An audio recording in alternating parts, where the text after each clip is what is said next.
Hello, শুভ সন্ধ্যা friends. Am I audible? Am I audible?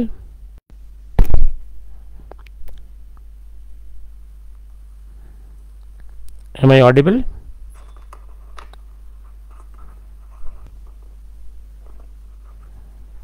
Am I audible? Yes. Ronak, good evening. Yes, you are audible. আমি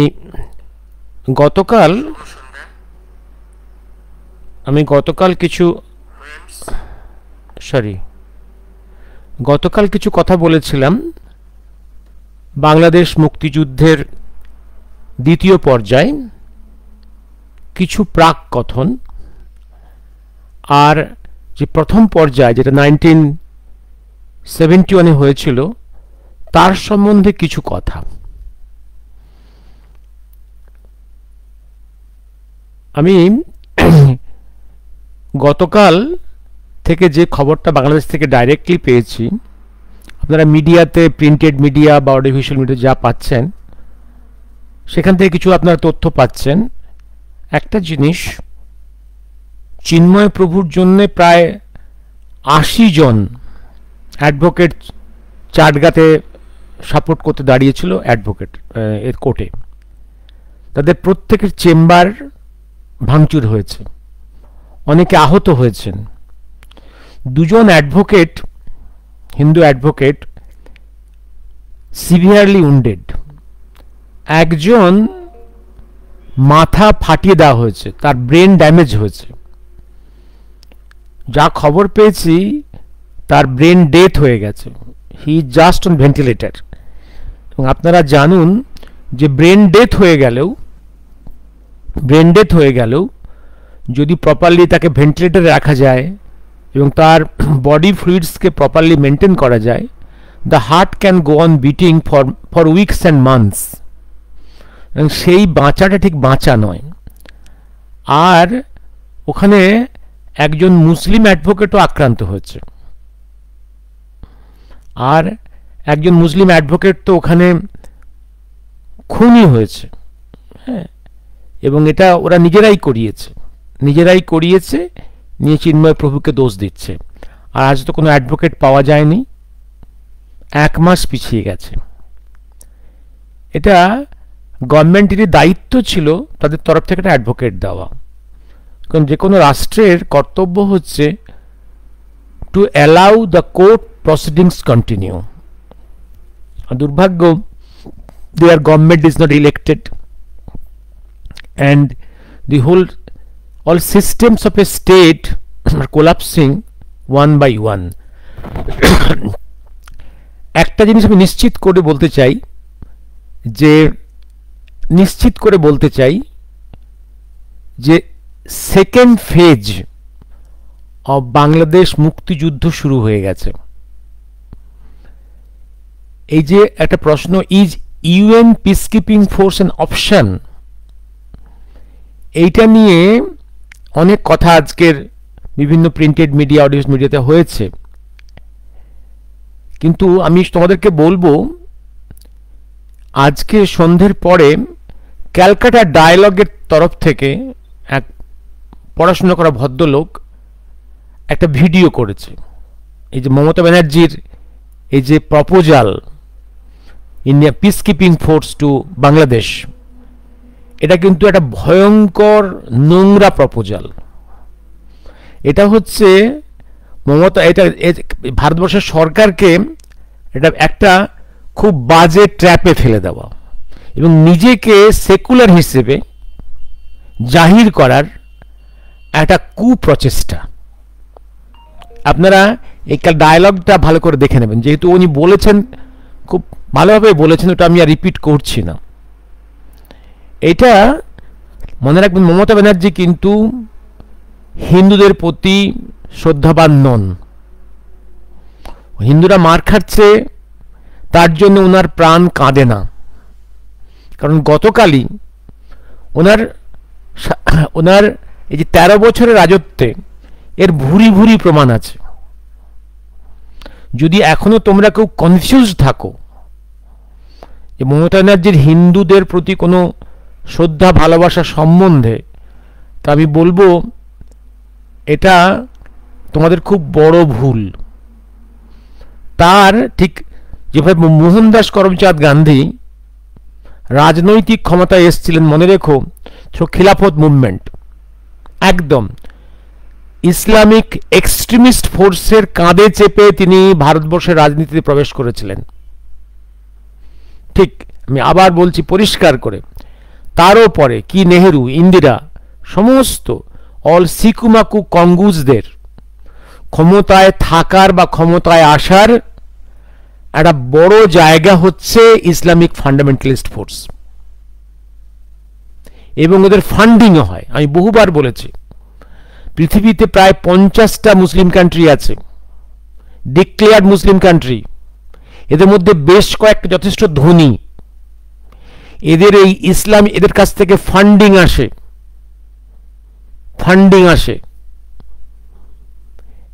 এই জিনিসটা একদম। এবং আরেকটা জিনিস, আমি ইতিহাসের ব্যাকে চলে যাই। যেদিন ওপার বাংলা যখন মুক্ত হচ্ছে, 71 মুক্তি তো চলছে, আর্মি প্রবেশ করে গেছে, ইন্ডিয়ান আর্মি। তার আগে ওপার বাংলাকে যে বাংলাদেশ বলে ডিক্লেয়ার করা হলো, এই যে কনসেপশন, যেটাকে ভারত সরকারও ব্যাকিং করলো, এই বাংলাটা, এই নামটাকে অ্যাপ্রুভ করলো, কারণ ইন্ডিয়াই প্রথম কান্ট্রি যে বাংলাদেশ গভর্নমেন্টকে রেকগনাইজ করেছিল। এটা একটা মস্ত বড় ভুল হয়েছিল। বাংলাদেশ মানে বোঝায় অখণ্ড Bangla, east and West Bengal মিলে। কিন্তু যে মুহূর্তে ইস্ট বেঙ্গল, ইস্ট পাকিস্তান, তার নামটা পেয়ে গেল বাংলাদেশ, তখন তারা ওয়ার্ল্ড ফোরামে ওই ইস্ট বেঙ্গলটাই তারা প্রমাণ করার চেষ্টা করলো যে তারা সমস্ত বাংলাদেশের প্রতিনিধি, তারা ওয়েস্ট বেঙ্গলেরও প্রতিনিধি। Virtually West Bengal became part of Bangladesh. এটা মস্ত বড় ভুল হয়েছিল। সে সময় অনেক বুদ্ধিজীবীতে আপত্তি করেছিল, তখন বিভিন্ন কারণে সে আপত্তি ঠেকেনি। কিন্তু বাংলাদেশ এই নামটা ওরা অ্যাকোয়ার করেছে। এটা ওয়েস্ট বেঙ্গলের মানুষদের খুব ক্ষতি হয়ে গেছে in the world plane, in the world political forums. পৃথিবীর লোক বাংলাদেশ বুঝতে বোঝায় যে একমাত্র যেন বাংলা ভাষার তারা একমাত্র অধিকারী, বাংলা কালচারের একমাত্র অধিকারী, এই দাবি তারা করে। অথচ ইস্ট বেঙ্গলে, ইস্ট পাকিস্তান, পরে ইস্ট বেঙ্গল বলো বা আজকের বাংলাদেশ বলো, এখানের কিন্তু মূল জায়গাটা, সংকটটা হচ্ছে ওপার বাংলার যে মেজরিটি পিপল, যারা মুসলিম, যাদের ডিএনএ হিন্দু ছিল, কয় জেনারেশন আগে হিন্দু ছিল, ওরা এটা স্বীকার করে না যে ওদের পূর্বপুরুষরা হিন্দু ছিল। দেয়ার ডিএনএ ইজ হিন্দু ডিএনএ। এইটা যদি স্বীকার করে অনেক প্রবলেম সলভ হয়ে যায়। এক, দুই হচ্ছে ওদের ক্রাইসিসটা হচ্ছে ওরা কি নিয়ে বাঁচতে চায়, বাংলা ভাষা, বাংলার কালচার, না আরব থেকে আসা ইসলাম? কি ওদের আইডেন্টিটি? ওদের মনের মধ্যে আইডেন্টিটি ক্রাইসিস। এটাই সর্বনেশের ব্যাপার হয়ে গেছে। আর ইন্ধন তো বাইর থেকে আসছে। হিন্দুরা খুব খারাপ, ভারত খুব খারাপ, ভারত তোমার ক্ষতি করবে, এই বিষ মনে নিয়েই ওদের সারা দিন রাত কাটে।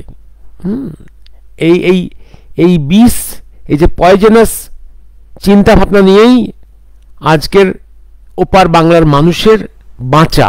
ঠিক যেমন পাকিস্তানের কনস্টিটিউশনের মূল কথাটাই হচ্ছে ওদের হিন্দু বিদ্বেষ, ভারত বিদ্বেষ। একটা বিদ্বেষ নিয়ে কোনো জাতি কখনো বাঁচতে পারে না। বিদ্বেষ একটা খুব নেগেটিভ চিন্তা, খুব ডিস্ট্রাকটিভ চিন্তা, পয়জনাস চিন্তা। ইট ডেস্ট্রয়েজ ইউর সোল। আমি এবার অন্য জায়গায় আসছি, আমি ইতিহাসের পাতায় আসি আবার। কারণ বাংলাদেশ মুক্তিযুদ্ধের দ্বিতীয় পর্যায় শুরু হয়ে গেছে। এবারের পর্যায়টা অনেক বেশি। আমি বহুবার বলেছি, বাংলাদেশ মুক্তিযুদ্ধের প্রথম পর্যায়ে আমি বহুবার বলেছি, কি পাকিস্তানে, কি ভারতে, কি বাংলাদেশে, কোথাও বাংলাদেশে যে ইতিহাসটা লেখা হয়ে আছে, পড়ানো হয়, ওটা অনেকাংশেই ভুল এবং মিথ্যা। সত্যিকারের ইতিহাস ওরা কেউ লিখতে পারেনি, বা লেখার ইচ্ছে নেই, বা লেখার সাহস নেই, বা লেখার মুরদ নেই। লিখিত ইতিহাসে অনেকগুলো প্রশ্ন আছে, আমি সেই প্রশ্নগুলো বহুবার তুলেছি। আমি আমার নেতাজি সুভাষচন্দ্র বিতর্ক তথ্যের প্রথম ভলিউমে একটা বড় আর্টিকেলই আছে, এবং পরবর্তী নিয়ে বহু ডিসকাস করেছি। অন্যান্য আরও অ্যাডিশনাল যে ইনফরমেশনসগুলো পেয়েছি পরবর্তীকালের, সেগুলো নিয়ে পরবর্তীকালে ভাবছি কিছু লিখব। এবার আসছি আমি গতকাল একটা জিনিস পরিষ্কার বলেছিলাম, মুজিবুর রহমান কিন্তু স্বাধীন মুক্ত বাংলাদেশ চাইনি। আবার একই সঙ্গে আমি এটাও কাল বলেছি, ইন্দিরা গান্ধীও কিন্তু স্বাধীন মুক্ত বাংলাদেশ চায়নি। এবার প্রশ্ন তাহলে হলো কি করে? অথচ এই মুক্তিযুদ্ধের তো দুইজন মহানায়ক, একজন মহানায়িকা, একজন মহানায়ক, মুজিবুর রহমান, ইন্দিরা, এটাই প্রজেক্ট করা হয়েছে। এবার মাথার মধ্যে আনুন, এই যে মনে রাখবেন ইতিহাসে যেটা প্রচারিত করা হয় তা থেকে সত্য কত গভীরে, কত অন্য রকমের।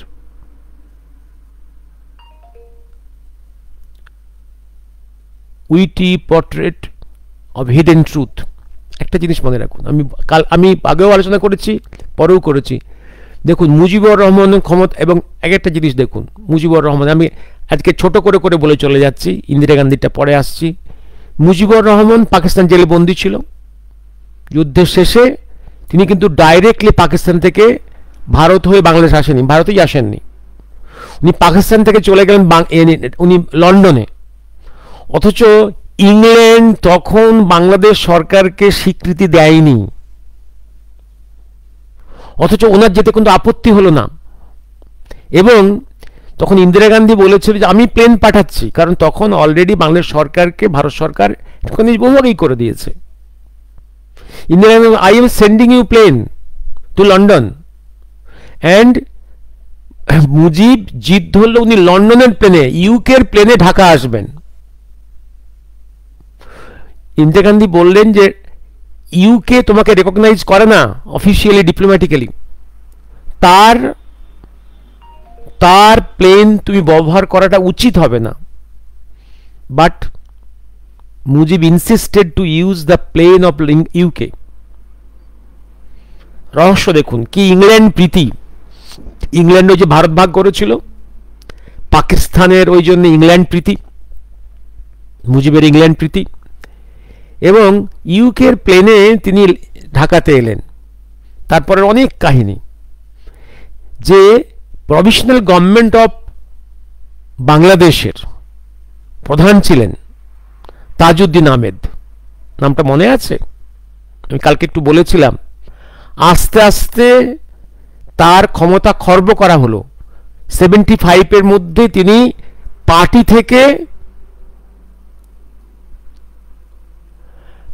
থেকে তাকে চলে যেতে হলো। এবং মুজিব খুব ক্ষুব্ধ ছিলেন, তোমরা আমার অবর্তমানে বাংলাদেশ থেকে মুক্ত করে দিলে। এবং আরো বলেছি, তাজউদ্দিন আহমেদ শুধু মুক্ত বাংলাদেশ নয়, he wanted merger of East Bengal with India. অনেকে আছে মহাকাল, এই পরে শুধু এপার বাংলা ওপার বাংলার অনেকেই চেয়েছিল in that moment merger of East Bengal with India. মহাকালের সেই সাবধান মানি তখন, they want to chuck Islamic Bangladesh, let them chuck it, a second phase will come. কত দূরদর্শিতা! এবং দেখুন, এবং যে দাবি করে যে আমার পাক বাহিনী বহু লক্ষ বাঙালিকে খুন করেছে, সেই মুজিব এবং ইন্দিরা গান্ধী কেউ তো এত বড় জেনোসাইডের জন্যে, যে জেনোসাইডটা আমি বলেছি, কেউ কেউ বলছে 30 লক্ষ, কেউ 40 লক্ষ, কেউ 50 লক্ষ। ডিক্লাসিফাইড নিক্সন ডকুমেন্টস বলছে 1 কোটি খুন হয়েছিল। এবং সেই ডকুমেন্টসেই প্রথম দেখতে পেলাম প্রিফারেবলি মেজরিটি ইজ হিন্দুজ। এবং অনেক পরে ডক্টর কার্লাস বোদ্ধের বইয়ে দেখতে পাচ্ছি, ইয়েস 95% হিন্দুজ বুচার হয়েছিল। আরো তথ্য দেখছি যে 1 কোটি রিফিউজি ভারতবর্ষে এসেছিল, মেজরিটি 95% ছিল হিন্দু। এই ধারণা আমার ভুল ছিল। আগে ধারণা ছিল বোধহয় হিন্দু মুসলিম নির্বিশেষে সবাই হত্যা হয়েছে এবং তারা সবাই রিফিউজি। না, আমার ধারণা ভুল। That time in the past I was not, the documents was not in my hand. অর্থাৎ আরেকটা জিনিস কালকে আমি বলে দিয়েছি পরিষ্কার, এই যে মুজিব ভারতবর্ষে এলো না এবং সারেন্ডার করলো, এই সারেন্ডারটা হচ্ছে একদম গান্ধীজির মতো একটা ট্রেচারি উইথ দ্য পিপল। গান্ধী যেমন 42 আগস্ট মুভমেন্টের সময় দেশবাসীকে চিট করেছিল, অ্যাকচুয়ালি শুধু ডিক্লেয়ার করেছেন, but Gandhiji wanted not the success of 1942 August movement, because basically হচ্ছে এজেন্ট। তিনি তার মুখে যে কালি পড়ে গেছে, সুভাষ বোসের সঙ্গে যে মিসবিহেভ করেছেন, তার জন্যে সেই মুখের কালিটা সাবান দিয়ে দূর করার জন্যই তিনি এই 42 আগস্ট মুভমেন্ট ডাক দিয়েছিলেন। হি বিট্রেড পিপল। ঠিক তেমনি মুজিব ওই রামনার মাঝে ডাক দিয়েছিলেন ঘরে ঘরে দুর্গ তোলে তোলো, উনি কিন্তু মুক্ত একদম মুক্ত করার দলিলে কখনো সই করেননি। যখন সই করতে বলা হয়েছিল তখন ওনার যে ক্লোজ অ্যাসোসিয়েটটা বলেন যে আমরা চলে যাচ্ছি, আপনার লেখা সইটা নিয়ে আমরা চলে যাবো বাংলাদেশে, সেখানে আমরা সেখান থেকে যা করার করব, এবং আপনার জন্য ব্যবস্থা করে যাচ্ছি যাতে আপনি একটা দূতাবাসে সেলটা নিতে পারেন। উনি কিচ্ছু করেননি, উনি সইও করেননি, খুব রেগে গিয়েছিলেন। এবং ক্ষমতা আসার পরে দেখুন কয়েক মাসের মধ্যে উনি পাকিস্তান চলে গেলেন ভুট্টোর সঙ্গে কোলাকুলি করতে গেলেন। তারই কয়েক মাসের মধ্যে চলে গেলেন একদম ইন্টারন্যাশনাল মুসলিম কনফারেন্সে, সেখানে কোলাকুলি করতে। অর্থাৎ বাংলাদেশকে ইসলামিক সত্তাকে উনি প্রমিনেন্স দিলেন, এবং ওয়েস্ট পাকিস্তান যে ক্ষতি হয়ে গেছে সেগুলো যে কম্পেনসেট করতে চাইলেন। এবং এত বড় পরেও উনি ভারতের প্রতি কৃতজ্ঞ না হয়ে উনি পাকিস্তানের প্রতি কৃতজ্ঞ থাকলেন এবং তার সঙ্গে কানেকশনটা আবার রিএস্টাবলিশ করলেন। এবং মহাকাল যে কয়েকটা কথা বলে রেখেছেন না এই মুজিব সম্বন্ধে, এক জায়গায় বলেছেন তোমরা ভুলে যাচ্ছ এই মুজিবের হাতে 46-এর ডিরেক্ট অ্যাকশনের সময় ওর হাতে হিন্দুর রক্ত লেগে আছে, ও ছিল সুরাবর্দির ডান হাত। আরেক জায়গায় বলছেন মুক্তিযুদ্ধের ঠিক পরবর্তীকালে ওটা যে এত বড় একটা ট্রেচারাস, একটা বিশ্বাসঘাতক, ভাবা যায় না, ওটা বিশ্বাসঘাতক। This is Mujib. সুতরাং মুজিব সম্বন্ধেও হিস্ট্রি রাইট হবে। এবার এদিকে আসি ইন্দিরা গান্ধী। এগুলো মনে রাখতে হবে, কারণ এই শক্তিগুলো এখনো জাগ্রত, ওপার বাংলাতেও জাগ্রত। সত্যিকারের একদম একদম যে বাঙালি সত্তার প্রতি শ্রদ্ধা,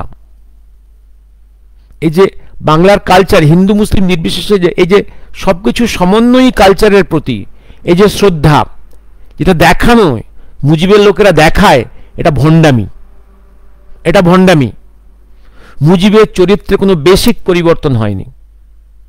46-এর কলকাতায় ডিরেক্ট অ্যাকশনের সময় যার হাতে হিন্দুর রক্ত লেগে আছে তার চরিত্র পরবর্তীকালে আওয়ামী লীগ তৈরি করেও পাল্টায়নি। সে যুগের প্রেক্ষাপটে তখন ওপার বাংলার হিন্দুদের কাছে অন্য কোনো নেতার ছিল না যার কাছে তারা নেতৃত্ব নেবে, যাতে নেতৃত্বে বরণ করে নেবে। এটা বাধ্যবাধকতা, যে বাধ্যবাধকতা সিপিএমকে তাড়াবার জন্যে বাংলার অনেক বুদ্ধিজীবী, অনেক মানুষ তৃণমূলের আশ্রয় নিয়েছিল। That same tragedy. এবার আসছে ইন্দিরা গান্ধীকে যারা ইন্দিরা গান্ধীর যেমন মহাত্মা গান্ধীর কাছে, মোহনদাসের কাছে, মোহন জওহর দুজনের কাছে ভারতবর্ষের স্বার্থ কোনো টপ মোস্ট প্রায়োরিটি ছিল না। মোহনের কাছে টপ মোস্ট প্রায়োরিটি ছিল not the interest of Bharat but the interest to preach his Gandhism, তার গান্ধী ডক্ট্রিন। এই তো তিনি বিশ্ব মানবতার কাছে এক মহান বুদ্ধ হয়ে বেঁচে থাকতে চান, মহাপুরুষ হয়ে বেঁচে থাকতে চান। তিনি চান ভারতের উপকার হোক, ইংল্যান্ডবাসীর উপকার হোক, এক মহান ডিভাইন পুরুষ হয়ে বাঁচতে চান। এই করে তিনি ক্যাওস সৃষ্টি করেছেন। নেহরুর কাছে কখনো ভারতবর্ষ মূল প্রায়োরিটি ছিল না, ক্ষমতা দখল তার কাছে ছিল top most priority. And he was a Muslim. He was a Muslim. He was by DNA, he was a Mughal. His DNA came from Uzbekistan. He's a Uzbek. এই বংশের সবাই, কি নেহেরু কি ইন্দিরা, সবাই ওই বাবরের কবরে গিয়ে নামাজ পড়তো। এরা মুসলিম।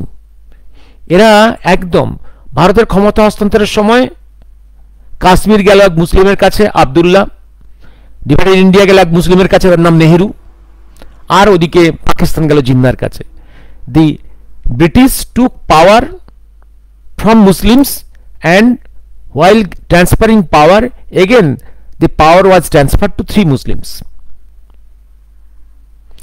ইন্দিরা গান্ধী ওখানে হিন্দুরা খুন হয়েছে বা বাঙালি খুন হচ্ছে, এই আবেগে যায়নি। ম্যাসাকার শুরু হয়েছিল মার্চে 71-এ। আর্মি প্রবেশ করেছিল 3rd। অনেকগুলো কারণ দেখিয়েছি, অনেকগুলো কারণ। তার কাছে প্রয়োজন ছিল একটা যুদ্ধ, যে যুদ্ধে তার আর্মি জিতবে, সেখানে পাক আর্মি সারেন্ডার করলে তার বিজয়ী হবে, সেই ইস্যু নিয়ে তিনি ইলেকশনে আসবেন। কারণ she was running a minority government, তার কাছে কোনো পপুলার ইস্যু ছিল, কংগ্রেস, এবং she was becoming unpopular. And এই victory in this Bangladesh war তার কাছে একটা পপুলার ইস্যু দিল, উনি জিতলেন। ঠিক যেমন যে নেহেরু 1945-এর নভেম্বর পর্যন্ত was against INA, against Subhas Bose. হঠাৎ আইএনএ ট্রায়াল হওয়ার সময় জীবনে প্রথম গাউন পরে হয়ে গেলেন প্রো আইএনএ, প্রো নেতাজি। এবং তিনি তারপরে ইলেকশনে সেই আইএনএ ইস্যুতে ইলেকশন জিতলেন, কংগ্রেসের প্রধান হয়ে গেলেন। খেলা, this is politics. We the common people are really stupids. We are in India, in Bengal, we are worshipping some false gods. আমরা ইতিহাস জানি না। মুজিবের অন্তরালের কি মুজিব লুকিয়ে আছে, মোহনের পেছনে কি মোহন লুকিয়ে আছে, জহর ইন্দিরার পেছনে কি লুকিয়ে আছে, এটা জানার দরকার আছে। এবং এই ফোর্সগুলো, মুজিবের সেই ফোর্সগুলো এখনো অ্যাক্টিভ অপার বাংলায়। আমি আবার বলেছি, মুজিবের সঙ্গে পাক আর্মির গোপন আন্ডারস্ট্যান্ডিং ছিল যে মুজিব ওখানে সারেন্ডার করে সেফ থাকবে, এবং সেই সময় পাক আর্মি ওপার বাংলায় হিন্দুদের স্পেসিফিক্যালি ম্যাসাকার করবে। হিন্দুর সংখ্যা কমে গেলেই একদম ওপার বাংলায় এই রক্তাক্ত পরিবেশে স্বাধীন বাংলাদেশ পাওয়ার যে লোভ কমে যাবে, আশা কমে যাবে, এবং তারপরে সেই অবস্থায় মুজিবের সঙ্গে পাক সরকারের আন্ডারস্ট্যান্ডিংটা ইজি হবে, এবং whatever understanding will be there, ওপার বাংলার মানুষ সেটা গ্রহণ করতে বাধ্য হবে। That was the politics. এবং মুজিব সেই জন্যে ওয়ার ক্রাইম ট্রাইব্যুনাল করেনি, ইন্দিরাও করেনি। অথচ যে কোনো এত বড় জেনোসাইডের পরে ওয়ার ক্রাইম ট্রাইব্যুনাল, এটা কোয়াইট ন্যাচারাল, ইউএনও চার্টারের, করেনি। যেটা অনেক পরে হাসিনার সময় করতে হয়েছিল ওয়ার ক্রাইম ট্রাইব্যুনাল, মনে আছে আপনাদের? এবার ইন্দিরা চায়নি। ইন্দিরা সিচুয়েশন কম্পালশনে, আমি একটা জিনিস বলে রাখি, কারণ একদম ইতিহাসের মহাকাল তো ভারতবর্ষ, সাউথ এশিয়া এবং ওয়ার্ল্ডের সিনটাকে সাজিয়ে রেখেছেন যে এই পর্যায়ে পাকিস্তানটাকে ভাগ করতে হবে, সেই সিন। এবার যখন টার্বুলেন্স শুরু হলো, আস্তে আস্তে ঝড় বইছে, একটা ভয়ঙ্কর সাইক্লোন, মানে ভয়ঙ্কর যখন সাইক্লোন, যখন যখন যখন কতগুলো সাইক্লোন আছে যেগুলো হচ্ছে যে ঘূর্ণিঝড়, ভয়ঙ্কর ঘূর্ণিঝড়। এই ঘূর্ণিঝড়ে ছোটোখাটো যে শুকনো পাতা, খড়, বড় বড় বড় বড় টিম্বার, বড় বড় বাড়ি, বড় বড় অট্টালিকা, বড় বড় একদম বড় বড় গাছ, হিউজ প্ল্যান্টস ওরা ভেঙে দুমড়ে নিজের আবর্তে নিয়ে নেয়। এবং ওপার বাংলায় যে আবর্ত সৃষ্টি হয়েছিল, সেই আবর্তে মুজিব সেই আবর্তে পড়ে গিয়েছিল। ইন্দিরা গান্ধীও সেই আবর্তে পড়ে গিয়েছিল, সে আবর্তের বাইরে কেউ বেরোতে পারেনি। অল আর সেকেন্ডারি ক্যারেক্টার্স। ইন্দিরা গান্ধী তার ওই ইস্যুর লোভে তিনি জয়েন করেছিলেন, কিন্তু ওয়ান্স হি ডিক্লেয়ার ওয়ার, যে সিচুয়েশন হয়ে গেল, যখন ওপার পাকিস্তান থেকে পাক আর্মি মিলিটারি প্লেনস এসে up to Kalaikunda in Bengal, Kharagpur bombing করে গেল, এরপরে তার আগে তো রাশিয়ার সঙ্গে তার চুক্তি হয়ে গেছে, মিলিটারি চুক্তি। এবং সেদিন ইন্দিরা গান্ধী মিটিং করছে in Calcutta brigade parade ground. তখন আমরা খুব ছোট, 71 ডিসেম্বর। ইন্দিরা গান্ধী চলে গেলেন দিল্লি, সেখানে ডিক্লেয়ার করলেন ওয়ার। এগুলো হচ্ছে ঘূর্ণাবর্ত, এই ঘূর্ণিবর্তে পড়ে গেলেন। Once war is declared, now the role of the army general Manekshaw and ground operators, in the ground operates Manekshaw, is a Parsi, dedicated Bharat Premi. He will not bow down to any dictates of any politics. Once it is declared, it is now his duty to make the army successful, a successful war. And ফিল্ডে দাঁড়িয়ে আছেন John Jacob, Jews, ভারতপ্রেমী। Once war is declared, operation in their hands. এবার এখন now পলিটিশিয়ানরা কি বলবে ওদিকে তাকাবে না। Once till the war ends, they are the supreme persons, what to do. যেমন ইমার্জেন্সি অপারেশন থিয়েটার সার্জন হু যার হাতে এখন ছুরি আছে, যে অপারেট করবে, he is supreme. What will be done by him, he will decide. বাইরের লোক কি বললো এখন শোনা হবে না এটা। and to the utter surprise, both Mujibur Rahman while in jail in Pakistan and Indira Gandhi in power in Delhi, দেখা গেল in 13 hours 13 days পাক আর্মি টোটালি সারেন্ডার। এটা ইন্দিরা গান্ধীও ভাবেনি কখনো। ইন্দিরা গান্ধীর জীবনে তার বাবা দুবার যুদ্ধ করেছিল, একবার in 1947 with Pakistan, then in 1962 China, গোহারান হেরেছিল, দীর্ঘস্থায়ী যুদ্ধ। শাস্ত্রীজি সেও দীর্ঘ যুদ্ধ, তাকেও সাকাম করতে হয়েছিল। তখন ইন্ডিয়ান আর্মির কোনো এক্সপিরিয়েন্স ছিল না, যুদ্ধ জেতবার কোনো এক্সপিরিয়েন্স ছিল না। ইন্দিরা গান্ধী ভেবেছিল এটা লং ড্রন ওয়ার হবে, একটা মোটামুটি একটা যা সময় এসে পাক আর্মি সারেন্ডার করবে, এই নিয়ে উনি নৃত্য করবেন। মানে এটা যে পাকিস্তান একদম ভাগ হয়ে বাংলাদেশ মুক্ত হয়ে যাবে, this was beyond his imagination, her imagination. এবং যে জন্যে ইন্দিরা গান্ধী ফিল্ড মার্শাল মানেকশার পেনশনটা আটকে দিয়েছিলেন, খুশি হননি। এবং যে জন্য এই যে পাকিস্তান ভাগ হয়ে গেল, ইন্দিরা গান্ধী পাকিস্তান ভাগ হওয়ার জন্য পশ্চিম লস হয়ে গেল, সেই লসটা কম্পেনসেট করতেই সিমলা এগ্রিমেন্ট করেছিল। এবং যে এই যে ভারতবর্ষের আর্মির যে মহান কীর্তি কাহিনী, তাকে ডিস্ট্রয় করার জন্য, অনেক কিছু তথ্যকে ডিস্ট্রয় করার জন্য, under the instruction of Indira Gandhi herself, the documents of Bangladesh liberation war kept in Fort William, the headquarters Eastern Command, was destroyed.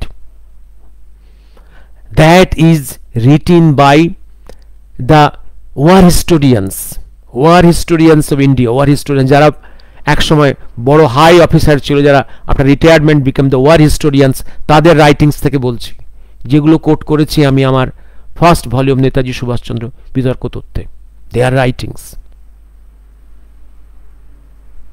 আমি সেখানে আরও উল্লেখ করেছি, যেটা বিশাল করে বলা হয় যে মুক্তিযুদ্ধের সময় ইন্ডিয়ান নেভি পাকিস্তানের একমাত্র সাবমেরিন ইন বে অফ বেঙ্গলকে ধ্বংস করেছিল। মিথ্যে কথা, এটা আর্মির লোকই বলছে, কারণ তখন বাইরের অন্য দেশের কোনো সাবমেরিন ধ্বংস করার জন্যে কোনো আমাদের সাবমেরিনের সেই ইকুইপমেন্টস ছিল না। হাউ ইট ওয়াজ ডিস্ট্রয়েড, অনেক তথ্য আছে, দেখে নেবেন। সুতরাং মুজিবকে তখন এশিয়ার মুক্তিসূর্য মুক্ত অনেক কথা বলা হয়েছে। And Shimla agreement was nothing but conversion of India's diplomatic and military victory into a diplomatic defeat to give life to Pakistan. পাকিস্তানকে লাইফ দেওয়ার জন্য, তার ঘাকে সারাবার জন্য সিমলা এগ্রিমেন্ট করা হয়েছে। ভারতের কোনো উপকার হয়নি, বরং ক্ষতি হয়েছিল। সেদিন আমরা ওই প্রান্তে যত ওয়েস্টার্ন ফ্রন্টেও তো আমরা অনেক জায়গা দখল করেছিলাম। সেদিন আমরা বলতেই পারতাম আমরা ওই জমি ফেরত দেব না, এবং তোমাদের যে আমি 90,000 সৈনিককে আমি বন্দি করে রেখেছি আমি ফেরত দেব না, যদি না আমাদের যে পক তুমি দখল করে আছো ওটাকে ব্যাক করো। সেদিন ইন্দিরা গান্ধী বার্গেনিং করেননি, এবং আমাদের যে 23,000 সৈনিক ওখানে পড়েছিল সেগুলোকেও সে বার্গেনিং করেনি। আর আমরা সব জমি ছেড়ে দিলাম, পকের জন্য ডিমান্ডও করলাম না, যে কাশ্মীর যে অংশটা দখল করে বসে আছে যে ডিমান্ড করলাম না। আর 90,000 সৈনিককে আমরা যে কমাস জেলে রেখেছিলাম তার মাইনে দিয়ে ভালো করে খাইয়ে জামাই আদরে রেখে ফেরত দিলাম, আর আমাদের সৈনিকরা ওখানে পচে পচে মূল্য তার খবর নিলাম না। This is Indira Gandhi. Indira Gandhi Islamist পাকিস্তানকে বাঁচিয়ে দিল, ভুট্টোর মান সম্মান বাঁচিয়ে দিল, পাকিস্তানকে লাইফ দিলেন। আমি বহুবার বলেছি ইন্দিরা গান্ধী হচ্ছে একদম নেহরুর মেয়ে, যে লোকটা ফাউন্ডার অফ পাকিস্তান, যে লোকটা founder of one of the founders of Pakistan and creator of পক, তার মেয়ের কাছে জাতীয়তাবাদ। হ্যাঁ, মহাকাল একটা প্রশংসা ওনার সম্বন্ধে করেছেন, দিস লেডি ইজ ভীষণ সাহসী। ইন্দিরা গান্ধী সাহসী, কোনো সন্দেহ নেই, সাহসী। কেউ যদি বলে তিনি তার কাছে ভারতবর্ষের ইন্টারেস্টটা প্রায়োরিটি ছিল, এটা খুব ভুল বলা হবে।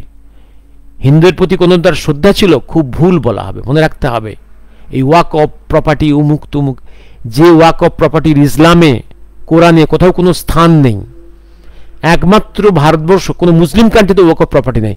এই সবগুলোকে এই নেহেরু ইন্দিরারা বিল্ড আপ করে গেছে হিন্দুদের, এবং এই মোহন জওহর ইন্দিরা এদের রাজত্বেই দীর্ঘ সময়ে ভারতবর্ষেই হিন্দুরা হচ্ছে আনওয়ান্টেড ডগস। মহাকালের কথা, in your country, in your own land, you are unwanted dogs, you Hindus are unwanted dogs.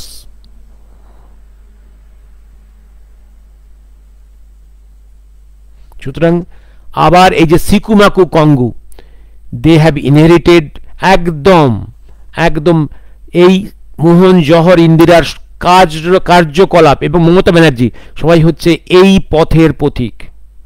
ওদের কাছে একদম মুসলিম, মনে রাখবে সেই আমি দেখিয়েছিলাম ফ্রিডম অ্যাট মিডনাইট মাউন্টব্যাটেনের, সেই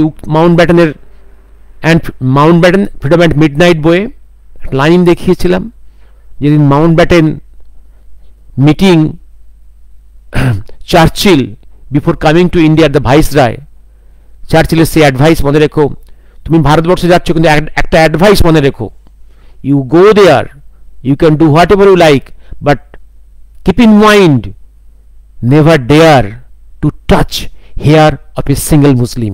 কখনো কোনো মুসলিমের চুলেও হাত দেবে না, কোনো স্বার্থে আঘাত দেবে না। এবং ভারতবর্ষে even Hindus, the majority persons, যে ফ্রিডম আছে, রাইট আছে to enjoy their rights, religious rights, তার থেকে অনেক বেশি ফ্রিডম ভোগ করে মুসলিমরা। বলুন তো, এই যে এতটা 50টা মুসলিম কান্ট্রি আছে, এই যে পশ্চিম Asia, central Asia, Africa, Northern Africa, যে 50টা মুসলিম কান্ট্রি আছে, ইনক্লুডিং এদিকে সাউথ ইস্ট এশিয়া, বেশি সংখ্যা তো আছে West Asia and Africa Muslim country. Central এশিয়াতে কিছু, সেন্ট্রাল এশিয়াতে মুসলিম কান্ট্রিতে মোটামুটি সেখানে ওরা সুখে আছে। মালয়েশিয়া এবং ইন্দোনেশিয়াতে মুসলিমরা ভালো আছে।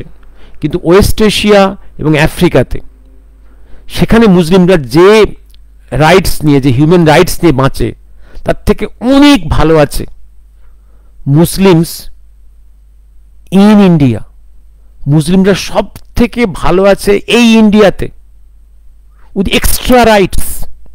এবং এই ইন্দিরা গান্ধী, এই মমতা ব্যানার্জি কি বলল গতকাল, কি ভয়ঙ্কর কথা, কি ভয়ঙ্কর নোংরা কথা, যে ওপার বাংলাতেও মাইনরিটিরা মার খাচ্ছে, ভারতেও মার খাচ্ছে। এইটা বলে কি বলতে চাইলেন? যেটা মুফতি বলল, একই কথা, একই সুর। ভারতেও মাইনরিটিটা মার খায়, বাংলাদেশেও মাইনরিটিটা মার খাচ্ছে, অর্থাৎ ইন্ডিয়া ভালো নয়। এই যে এত বড় মিথ্যে কথা, এ কাকে প্লিজ করার জন্যে? এই প্লিজ করার জন্যে ইসলামিক ফান্ডামেন্টালিস্ট এক্সট্রিমিস্টদের প্লিজ করার জন্যে। এবং আজকে এই যে পিস কিপিং ফোর্স পাঠানোর এই যে কথাবার্তা, এটা ভয়ঙ্কর, একটা ট্রেচারাস, এটা ইন্ডিয়া গভর্নমেন্টকে ট্র্যাপে ফেলবার একটা ফন্দি। কারণ অলরেডি 13 বছরের শাসনে মমতা ব্যানার্জি, তার আগে 34 ইয়ার সিপিএম মোটামুটি ওয়েস্ট বেঙ্গলকে, extended part of extended Bangladesh, Islamic republic of Bangladesh, Islamic republic of বাংলাদেশের এক্সটেন্ডেড ইসলামিক রিপাবলিক বাংলাদেশের একটা পার্ট হিসেবেই ট্রিট করে। মনে রাখবেন 71-এর বাংলাদেশ মুক্তিযুদ্ধের সময় সিপিএম, চায়না, আমেরিকা, পাকিস্তান একজোট ছিল।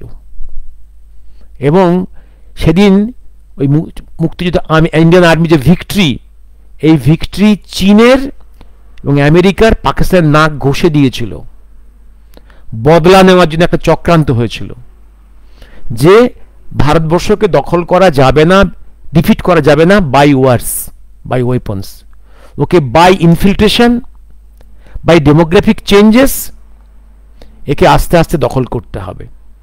এবং পর থেকে, বিশেষ করে 77 যখন সিপিএম ক্ষমতায় এলো, তারপরে তখন থেকেই কিন্তু আমেরিকা, চীন, পাকিস্তানের জয়েন্ট ভেঞ্চারে ভারতবর্ষে এই যে infiltration, Muslim infiltration from east Pakistan continue করছে। টোটাল ফ্রম 77 থেকে আজ পর্যন্ত total Muslim infiltration through this border, West Bengal border and Assam border, mainly West Bengal border, is 40 million, 4 কোটি। এবং সিপিএম এর সাহায্যে তারা ভোটার কার্ড পেয়েছে, আধার কার্ড ভোটার কার্ড পেয়েছে। তখন ভোটার কার্ড ছিল, প্রথমে রেশন কার্ড, তখন ভোটার কার্ড আসেনি, রেশন কার্ড ছিল। মনে রাখবেন এই সিপিএম প্রচন্ড অপোজ করেছিল, তখন ছিল অনলি রেশন কার্ড।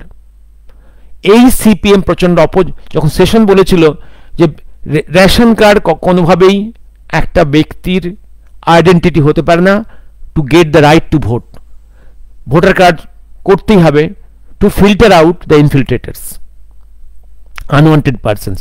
তখন সেশনকে অত্যন্ত কুৎসিত ভাষায় গালিগালাজ করেছিল জ্যোতি বসু। তারপর রেশন, তারপরে আধার কার্ড হয়েছে। এ তো সিপিএম মেশিনারি, এখন তো মেশিনারি, জালি আধার কার্ড, জালি ভোটার কার্ড, জালি রেশন কার্ড, সবই প্যান কার্ড, সবই করে দিচ্ছে।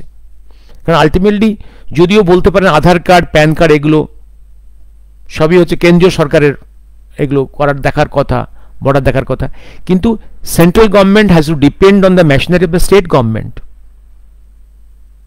যদি স্টেট গভর্নমেন্ট বিট্রে করে, স্টেট মেশিনারি বিট্রে করে, কিছু করার নেই। সুতরাং সাবধান, second phase of Bangladesh liberation war একদম আমরা তার আগের ফেজে পৌঁছে গেছি। এবং এটা একটা ভয়ঙ্কর রূপ নেবে, ভয়ঙ্কর রূপ নেবে, এবং ভয়ঙ্কর রূপ নেবে। এবারের কিন্তু ওয়ারের স্ট্র্যাটেজি আলাদা, এবারের স্ট্র্যাটেজি আলাদা। এবারের প্রথম হবে ইকোনমিক স্ট্র্যাঙ্গুলেশন অফ বাংলাদেশ, তারপরে সেই সঙ্গে হবে ডিপ্লোম্যাটিক স্ট্র্যাঙ্গুলেশন, অ্যান্ড মিলিটারি অপশনটা পরে পরে পরে।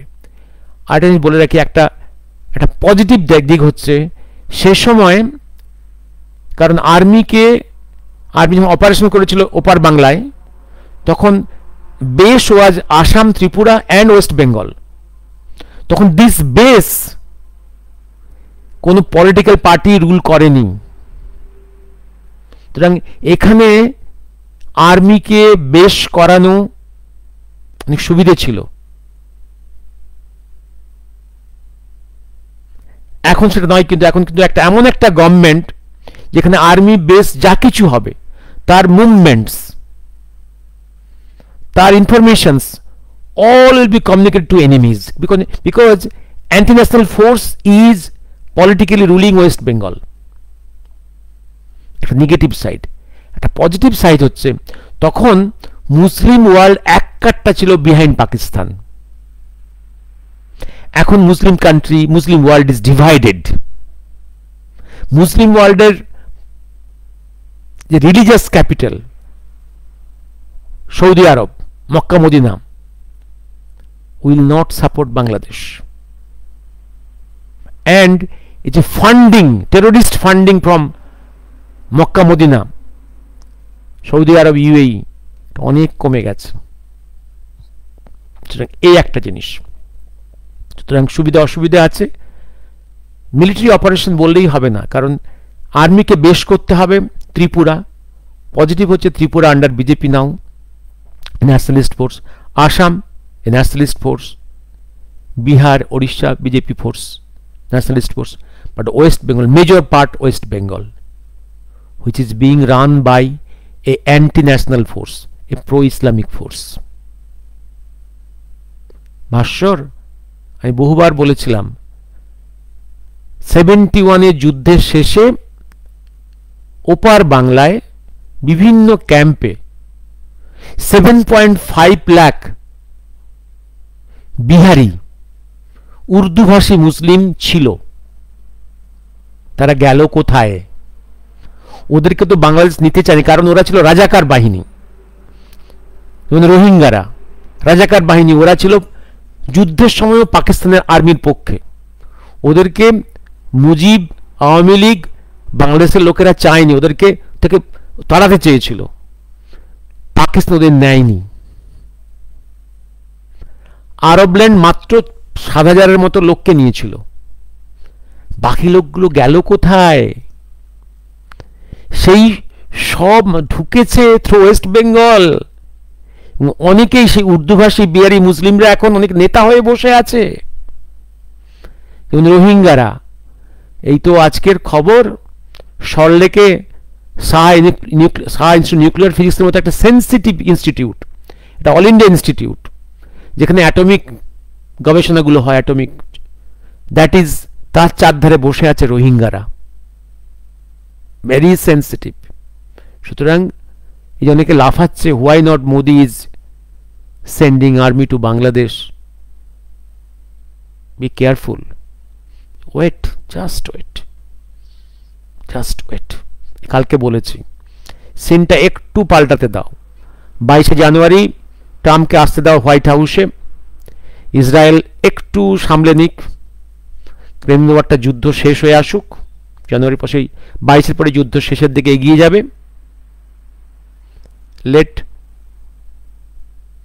let Putin with Modi a meeting,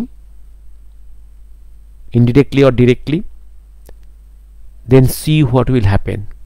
This time, in the second phase of Bangladesh war,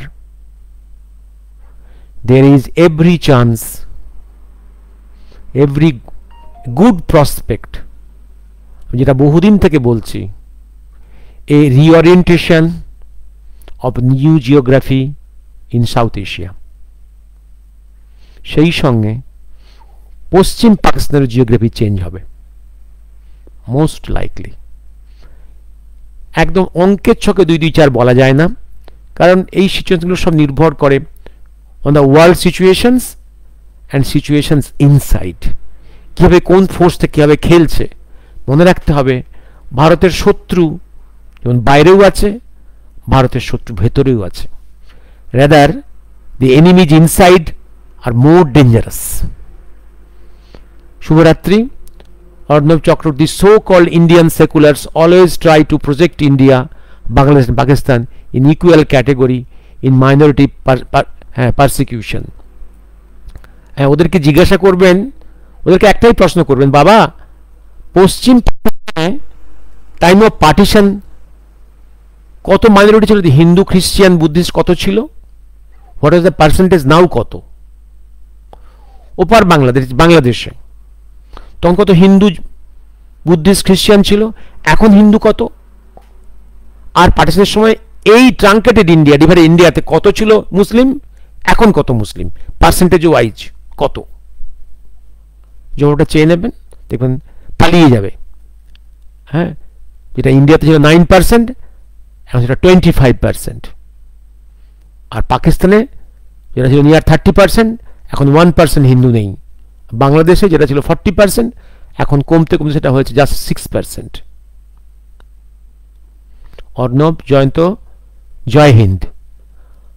আগরতলায় বাংলাদেশ দূতাবাসে বিক্ষোভের সময় হামলা যারা করল তাদের আসল চেহারা সামনে আছে, দরকার বলা যায় ইন্ডিয়াকে হেয় করার জন্য, আর কিছুটা ইন্ডিয়া গভর্নমেন্টকে মুশকিলে ফেলার জন্য এটা করা হয়েছে। হ্যাঁ, বিরল অসাধারণ তথ্য মুজিবের অন্তরালের। Abhijit Bhattacharya, Shri Souvik Sau, Dilip Basumani, Dilip da, I hope you are well. Sushanta Chatterjee, good evening. Raunak, hope you have got your answer.